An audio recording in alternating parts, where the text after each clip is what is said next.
Welcome to Parent MD. We're excited to have a couple guests with us today with a unique background and focus. It's Ashley and Katelin. So thank you for being with us. Thanks for having us here. This is a fun conversation I've been looking forward to having. I think it's going to add so much value to a lot of parents and pediatricians. So today we're going to be really talking about sleep. So I think, as always, we should start with a little bit of intro. So if you'd introduce yourself so the audience knows who you are, what you're doing, and then we'll delve into the why and how you're doing it. So tell the audience about yourselves. Good. I'm Ashley Smith, born and raised in Louisville, Kentucky, but I bleed blue, so I went to UK, got my nursing degree, and then came back to Louisville, went to Spalding, and got my master's degree. So I have a medical background in nursing. I spent 8 or 9 years in the NICU as a bedside nurse, and then got my master's and spent time there in the newborn nursery as a nurse practitioner. Babies are my niche. Babies are my jam. So that's what led us to eventually co-founding Loullaby Sleep Consulting. So say that a little slower. The entity you founded was? Loullaby Infant Sleep Consulting. Yeah, you got Loullaby and Louisville and Lullaby all mixture in there. Yes, you got it. I love the creativity. So, and then I'm Katelin Shouse. I also have a NICU background. I've spent almost 10 years in the NICU. At this point, I love my little bitties. I also went to the University of Kentucky, loved my time in Lexington, but now have been in Louisville for the last several years.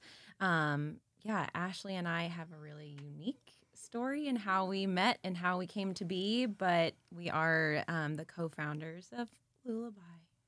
Love it. I love the creativity. I love the passion. Just for the audience to know, as I got to meet these young ladies and hear about what they were doing and the why, I was just intrigued, and I thought this is a story we definitely want to share with others. And again, as we share what you're doing, I think the value that you bring and the nuggets and the information that's high yield for parents, I'm just so excited to share.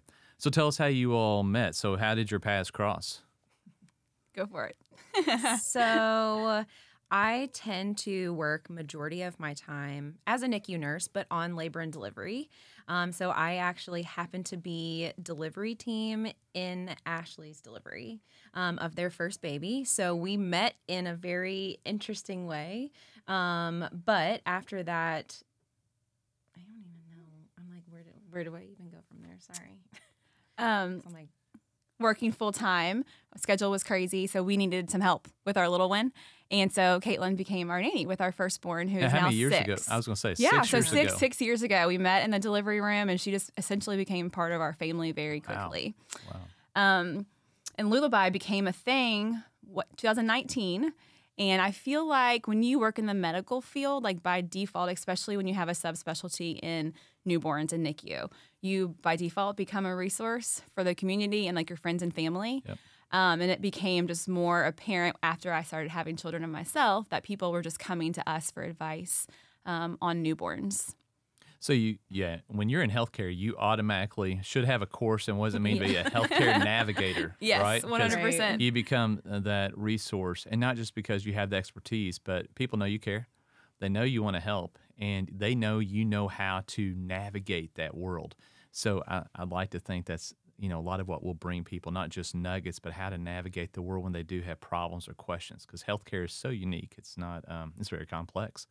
So you all came together. You established it in 2019. Mm-hmm. Let's come back for a second before we jump into the 2019 to the moment. Why sleep? There are a zillion topics I'm confident you all have expertise in, that you're passionate about, that parents need to hear about. But what I love about you all is you really got laser focus. Mm-hmm. And as you all have heard me say, Parent MD, we're really trying to boil the ocean. This would have been a lot easier if we just focused on one problem to solve, and we didn't, and that's okay, because I think we're creating that one place for parents to come to for a lot of things. And as a result, we can rely on other experts like you, who you're doing it, you figured it out. We don't have to recreate all that, and that's what I want us to do is identify folks like you all that are great partners and resources and bring them to the community. So tell me about how you came to sleep to be unified on. I'm assuming there's a problem in your all's world that you wanted to solve. So For me, I actually don't have children, which surprises people, but I have spent several years. So it actually started with Ashley and her little guy with nannying. And I have nannied with several families since then and actually done some travel. So that required me to figure out what do we do in the middle of the night when babies are awake. And so it became a task of like, how do we get these babies sleeping better so parents are getting good sleep, but also so I can get some good sleep. So you were learning in a high stressful arena of travel with other families who were paying you to help them take care of their kids and saying, solve this problem, right? Exactly, yes. And so that was when I realized that like there is a gap here and there is so much information online and it is overwhelming that it is so easy to sit up at 3 o'clock in the morning and just be like, digging for information. And so I realized that it's like if we can streamline that process for parents by having a strategic plan in place that is specific to a family, that we can target a huge group of people who are struggling and take the guesswork out of that for them. And bringing solutions to the population, not just one at a time. This vehicle, right? And it's interesting too. What's the first question you think of when you have a newborn? It's what's its name? How are they sleeping? Right. That's one of the number one questions you get is how is your baby sleeping? And so we want to just, like Katelin said, just fill in that gap. Infants, you know, when you go to your checkup, there's so many topics to talk about, right? There's so many factors that go into place of a well-being of a child checkup. It's feeding. It's safety, it's developmental milestones, it's growth, and then there's also sleep, and there's so many components. So we felt like, we wanted to follow up on that question as how is your baby sleeping? We wanted to find a plan and just get those families the sleep that they need for themselves as well as the baby. So is there a plan that fits everybody? I already know the answer to some of these, but I really want to pull it out. Is there a plan that fits everybody universally, or is it really tailored to everybody's unique experience? And the big question, are there some themes that work for everybody, but definitely there's some things that need to be tailored for unique needs and unique temperaments, family situations, parenting styles, and such, correct? Right. And I think that's where this came about too, is that we wanted to customize things per family. Anybody can Google search, how to get a baby to sleep, but the answers they get are not all the same. Every baby, like you said, has a different temperament, different personality. All families' goals are different too. Some moms are like out of the gate, I want 10 hours of sleep or I can't function. So I need my baby to do that as well. We have other moms that come to us and say, I'm okay with 2 night feedings. So you can see all their goals are very different, which means that for us, sleep is all a gray area. It's not black and white at all. So you can't just Google search how to get my child to sleep because like you said, there's different parenting, goals, and there's different demeanors of the child. So just to highlight, because I want to kind of close a loop and come back and reiterate something we learned in the very beginning. So as a pediatrician, father of 2 grown sons now, who spend a lot of time with parents, what I'm most excited, I know I'm going to learn something, and I'm going to learn things from you all because you're a current neonatal nurse practitioner. You're a NICU nurse. You all have worked with each other, so you know how to raise children and take care of, and you've worked with a lot of families and a lot of babies. So with a focus like this, I'm confident you have so much to share with so many people. So I'm so excited to learn all those. I wish in this podcast we could do all of it. We're not going to be able to, but I want the audience to know that what we're going to do with this team is spend more time in collaboration to really try to understand what parents want, need. How can we package it together, get it out to them, co-branding, sharing those things. So I think our future is spending time in the studio upstairs and creating content, kits, video courses, packages, so parents feel like they've got a lot of this in one place. They're obviously going to be able to continue to connect with you all and your brand and some of your all's telehealth activities and support for one-off family experiences. So let's talk. I want folks to know where I'm excited where this is going to go in our partnership. But let's come back and talk about your current company and venture and talk about what activities you do. So if parents have a need in this arena, they reach out to you, what can they expect? What do you offer? And why is it so great? What differentiates yourself? So when a family first reaches out to us, we want them to express what their goals are, because again, every family is so different, and we want to make sure that we are going to be able to customize a sleep plan for that family. So there are a lot of things that will be standard for each family, like ideal sleep environment and things like that are really important, and that's kind of across the board. Right. But we have them fill out just a few questions just to kind of tell us what their current routines are, and then let us know what their goals are so we can make sure that we're all on the same page going forward. And then from there, we like to get them scheduled, and we have the option of a virtual consultation with us where we can just meet over Zoom or something like that to be able to discuss a plan from the comfort of your own home. But then we also have the option of being in home, where we can actually be in their environment, experience what they have going on in their home situation. Are there dogs at home that could potentially be waking a baby? Things like that we kind of take into consideration when they're in their home. During both of those, we're giving families all the tools they need for now, and then also usually the next transition, because things are ever changing with babies and their sleep as they grow. So we will generally give them what the next transition also will look like. And then the big piece that sets us apart is that we do a week of follow-up. So every morning we are checking in with these families and being able to make direct contact to answer questions and help them troubleshoot kind of what the night looked like, what our nap times were, did we have any struggles, did we get off schedule somewhere and we need help navigating. So those are the things that we spend each day for that first week helping them troubleshoot and navigate. So it prompts 2 or 3 questions that we haven't even talked about before, but after what period of time with the engagement do you usually resolve current concerns? So how long does it take? What percentage of times are you able to resolve concerns? What's your success rate? And what's the number one question or problem that parents are asking you to solve? So I'll restate that. First of all, how long does it take on average to get parents where they need to be with what they approached you about? Yeah, I think that parents come to us and they feel very defeated. They're exhausted. They're defeated. They've done their research, right? They've looked on Google. I've tried this. I've tried that. A lot of times once we dive in, we realize you have tried that. You're right. But we didn't, the consistency wasn't there. The repetition wasn't there. So a lot of times families try something for one night and then they get defeated. They try it again. A few days later, they pick another method. There's a lot of different things that are happening. And yes, you're trying. And we, applaud you for that. But it's the consistency that was not there. So for us, holding moms and dads accountable to follow through with a plan is the driving factor of their success. So to answer that question, I would feel like by day 3, probably, we are getting all the applause, all the Thank applause, yous. all the thank yous. Yes. We've heard it all. Like, we've changed our life. You saved our marriage. I got my mojo back. I mean, anything. It's probably by day 3 what I would say. I think a lot of families go into night 1 and even day 2 a little apprehensive about it. Sure. And then on day 2 or night 2, they still might have some concerns. But then once you turn that corner, it's just like it's smooth sailing. So I would say by about day 3 or so.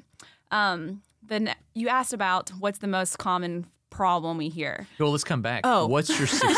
Did I miss number 2? No, I want to get the second one and package it with the first. Okay. What's your success rate? So for every 10 families that come to you, at the end they give the 5 stars rating like you helped us? Do you help everybody a little bit, or you totally solve? How's success look in your eyes and the parents' eyes? I mean, I don't want to toot our own horn, but oh, that's what you're here to do. I mean, 100% really, is perfect. So I don't want to say 100%, but let's call it 99.9. Like, yeah. I've never personally had like a disgruntled family that has been like, this wasn't worth it. You didn't help me at all. So to answer your question, I think every parent has different goals in mind. Sure. But I think that we are helping them achieve those and crush those and fuel these parents with just confidence. That's my goal. Is I want to just fuel you with confidence. You're here. You've made sleep a priority. Right. So let's just focus on that. kudos to you for stepping up to the plate, right? And we want to just give you confidence to move forward. So for me, I feel like 100%. Somehow we are helping these families And achieve their goals. We will have families that reach out to us after months and months of trying everything else, trying other programs, purchasing other programs. I have had families that come to us after spending hundreds and hundreds of dollars and are unsuccessful, and come to us and are successful. So I'm gathering out, and I'm assuming that, and there are a lot of great resources out there, and there are other resources we'll be, I'm sure sharing with parents in the future. But it sounds like your personal approach, the tailoring and understanding what they need, and the coming alongside and the ready, accessible communication is probably a big secret to your success. Now, I was also intrigued when you mentioned about going on site into the home, and we should probably highlight to everybody watching this, because this is a national sharing on the internet. You all are focused on Louisville, Kentucky right now. In Louisville, Kentucky. That's for site visits. But I'm sure you are willing and able and wanting, as you have capacity, to help others virtually as this grows. So one conversation I'll enjoy at another time is thinking about how you all will scale and be able to keep up the success rate, value, and but for right now, you're doing great things here in Louisville, and you always have to understand your capacity. So, but it doesn't mean you can't, on a bigger way, definitely work with Parent MD, share value, resources and stuff with families. So right now, I just want to make sure everybody knows that you're not going to go to California to their house to do a site visit right now. Maybe. Travel I'll fly to Hawaii.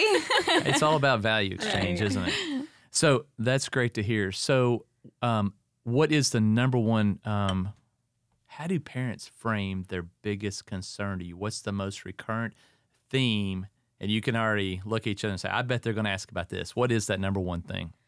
I think the most common sleep trouble, let's just call that we have, I would say, is frequent night wakings, right? Frequent night wakings. And a lot of families come to us and my baby's 8 months old and we still have 4 or 5 night wakings. Is that normal or abnormal is my first question. Is it based on stage and age? Definitely based on age. Yeah. But frequent night wakings, I would say, is the most common sleep trouble that parents come to us with. Yeah. They want sleep at night and they're at a loss and they're exhausted, and their little one, regardless if they're 6 weeks old or they're 16 months old, they're still up at night, and we're getting lots of interrupted sleep. So let me ask you a question, because and let me tell just a little bit about my experience, my wife, Michelle, and I, with our 2 boys. Our boys are 25 and 22 now, so we're way past this. But I would say our first one, the first one you always learn on. Yeah, it's a shame. Right. The first one takes the hit. Second one, you do so many things much more right. But you just don't know. And even with all the people around, and I'm trained to be a pediatrician, there's so much I did not know.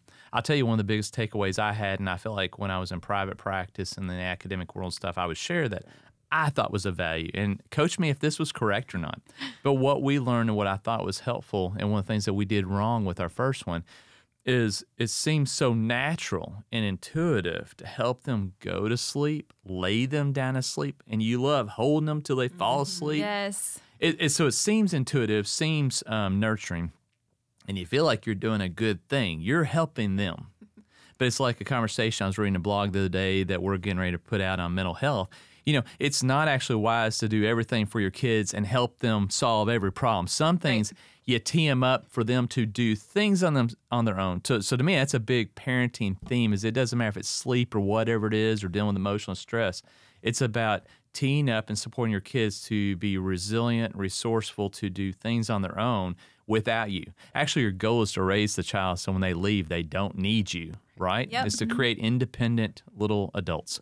And it really starts with sleeping, I think. And I'm saying that to say that what I really encourage people to do, what we learned with our second one, is laying them down awake and letting them put themselves to sleep after teeing up that environment.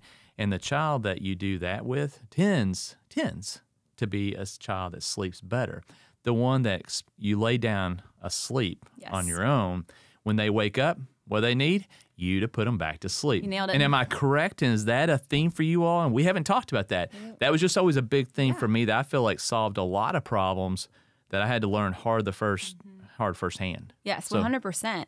the key word there, I heard you say it, was independent. Yeah. What we do is teach independent sleep. I love it. So you're absolutely right. Those first few months, what do we want parents and moms to do? Snuggle, hold, feed, repeat, right? And get those contact naps in, because they're so important in the newborn phase. Yeah. But we truly believe that independent sleep is a skill that babies have to learn. And parents have to teach it. Parents have to teach it, and they have to want to teach it. Everybody has different needs and different wants for their children. But I loved what you said about how doing the work for them, right? And during my consults, we spend so much time talking about this. I say to them, sleep is a skill. And how do people learn skills? It takes practice, repetition, and consistency. They're going to fuss some, and what does that mean? They're struggling, and they're saying, come help me. And if we do the hard work for them, then we're essentially doing the work for them, right? Then we're not teaching them that skill. And you're exactly right. You lay that baby down asleep, they fuss, they need you again. And what that parent becomes is a sleep prop. So let's talk about consistency, alignment, and how do we do this in unison? And we've said parents, families, you all, this is a team effort. This truly takes a community. But the biggest community that has to be enabled, because you're going to walk away after a few days, that's the set of parents, whatever that setup is. It could be grandparents. It could be aunt, uncle taking care of a child. It could be the biological parents, whoever it is that's caregiving. The bottom line, and one of the biggest struggles we had, and I would see with families, is the lack of alignment, because everybody wasn't on the same page, nor knew what to do, nor had confidence, and that causes turmoil. So I'll just call it out. When mom and dad aren't on the same page. Yep. Right? So when mom says, this is what we've got to do, Ashley and Katelin said we need to do this, or this book said this, and dad's like, well, that's fine. I can't take it. I can't listen to it anymore. I'm picking up the baby and I'm putting him to sleep, or I got, So it is so important. Talk to me about having the parents together on the same page, having confidence in your plan, and being on the same frequency. So talk to me about that. I just did a consultation yesterday with a family, and the dad's like, if I just give him a bottle in the middle of the night, he'll go right back to sleep, and then we're all back to sleep. Right. And it's so much faster. But you're prolonging the issue. Yeah. So instead, what we need to do is have a united front. And I think that's where it helps having us come in, because usually both parents are present and you're able to have both parents engaged in the conversation of, this is why we do it this way. This is what your step-by-step 1, 2, 3, 4 steps are going to be. That way everybody is responding the same way, because that consistency in your routines, in your schedule, in your responses is ultimately what gets the baby sleeping better at night and for naps during the day. And so I always explain to parents how important it is to minimize the confusion, to minimize the tears, because we really are trying to minimize as much of that as possible. Generally, there are some tears involved because we're changing babies' routines. But in reality, having as little confusion as possible by having any caregivers, daycare, grandparents, any caregivers that are involved in taking care of this baby need to all be doing the same few things. But again, the beauty of independent sleep is if we're all consistent in the routine every time you lay the baby down, the baby already has the skill of independent sleep, making it that much easier for each caregiver going forward. I love it. What I heard there was the value of you all being in the presence with the parents at the same time. I would guess your message up front is pretty much the same, short of some nuances that you learn from them.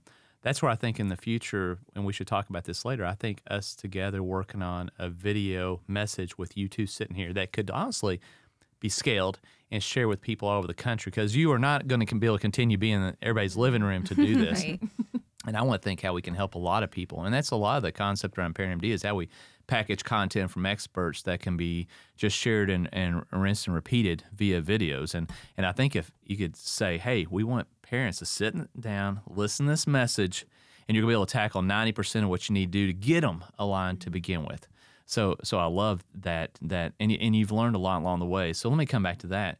Since 2019 and all the things you've been doing, you've learned how to do this better. What's probably the number one thing that you've learned that brings value in your approach that's different now than how you started?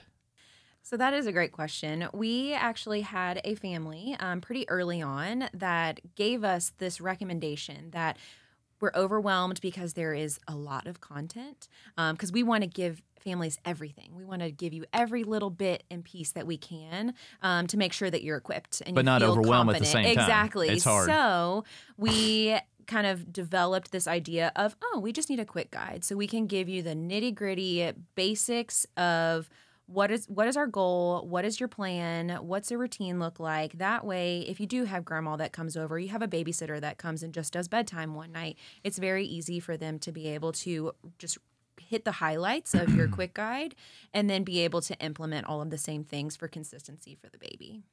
Yeah, so that quick guide, you saw that people need a place that they could go back and look at, share with one another, so that you could concisely package all your ideas in one place. You know, we're in a very digital world, but I still think PDFs that can be printed in handouts and had sit down, you take notes, will always be a piece of the human psyche and function daily in all the things we do. So, and that's good to hear, and I think that's part of our strategy too, is we're going to do a lot of digital stuff. But people sometimes need to be able to print out, write notes, and visually see and have a palpable document that helps. So the quick guide you have is a handout. Correct. Do you have that digitally somewhere on your website? Is that part of the engagement, I assume? That's kind of part of the secret sauce, right? It is. It is something that we will send a family after we do our consultation. So during the consultation, we will dive into all of that. But following that, because it's an hour of a lot of information, Right. and so we will send a full customized sleep plan that has every little bit that we talked about and more, and then also your quick guide at the same time. Excellent. So you kind of package it all nicely for them. So we're about at time. I've got a feeling our conversation could go on for multiple more hours. There's a lot of things I want to ask you. And I know there's a lot that the audience would probably like to know. But again, as I expect that we'll come together back in the studio, package more content for parents, and do some things together. So just a pleasure to get to know you all better. Appreciate you coming and being a part of this podcast. Thank you so much for having us. Thanks for having us. Thank you.